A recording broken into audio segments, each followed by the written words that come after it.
Hi there, let's take a look at your submission for the Chapter 1 mid-level.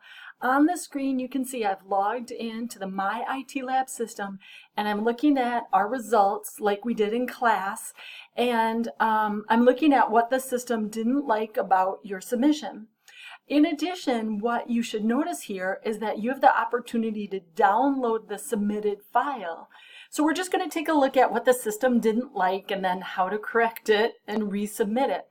So yours, like mine in class, didn't recognize two steps on data in column E.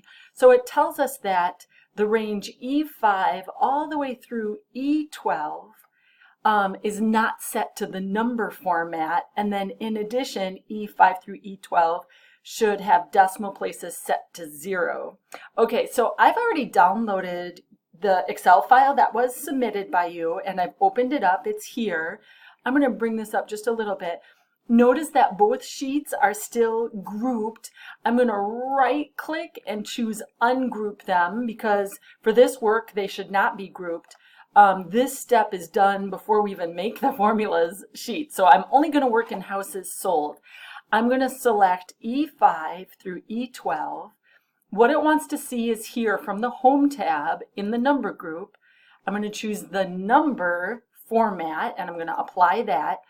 And then I have to have 0 decimal places. So I'm going to click decrease decimal twice. 1, 2. And that's what it's looking for.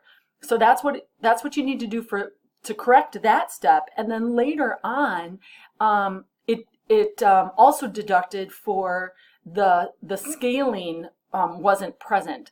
So as long as we're here, let's fix that one too. Oops, let me bring this down a little bit. So I'm going to click on the page layout tab. Here is scaling, and I'm going to change it to 120. I'm just going to, oh, my machine is so slow. I'm just going to keep going and let that scale setting, oops, too much, be at 120%. It has to be exactly at 120. Okay, and then I'm just going to go over to the formulas tab and set that to be at 120 because that one is late enough that I think, if I remember right, it's supposed to be on both sheets. So you can go ahead and correct those, resubmit, see what your score is, and then email me if you have any questions at all.